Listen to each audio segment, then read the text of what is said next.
I've decided to make a series on how I'm restoring this Toyota Supra twin turbo. I think it's the 1991 model. Overall the body is in good condition, however there's been some quite bad corrosion in some areas which we're starting to weld up and repair. And it's occurred to me other people may want to do this at home. I'm just doing it in a domestic garage. A lot of this will be covered by the body panels that go over here, so I will tidy it up some more. However, when the plastic's over here, a lot of this won't actually be seen, but I just want it all structurally sound without holes and rust. There's still some more work to do on the back here, but on the other side it's considerably worse. If I show you from inside, I had to cut out the corrosion from this area. Unfortunately it runs underneath the sort of cross member thing here to the back, so that's going to be a tricky area to get to. We've removed the spare wheel well in the boot.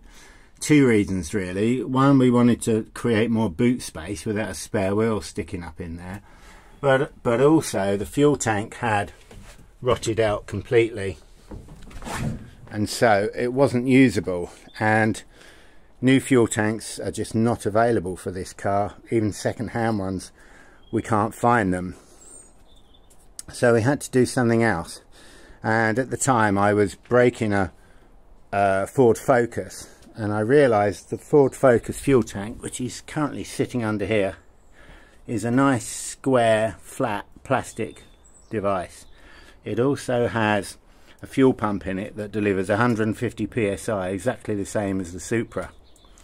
So this is all plastic as well, so I made the decision I will mount the Ford Focus fuel tank and use the pump in the area behind the rear subframe, up, if you can see it, up under here, and that will restore our fuel tank. It all sits up quite nicely in there. I'll have to make some mountings for it, of course, but my main concern at the moment is really the corrosion. If I can take you to the far side of the car, you can get a better idea of what's gone on.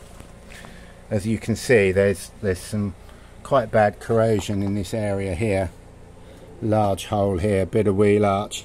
Fortunately it stops before it gets to the area that's really seen, so this panel here will have to be made. Also at the rear, this is completely rotted away. That's the area, if you can see that, where the old fuel filler come out, and that is completely rotted away as well. So this area here will also need a lot of attention. The fuel tank should mount up under there quite nicely, I'm hoping. I did have someone do a few repairs, but I think I can do a little bit better. We've made up, or I've made up rather, a panel that will slot up in there as the first piece. So that's where I'm starting here. Then I've got to work my way around this line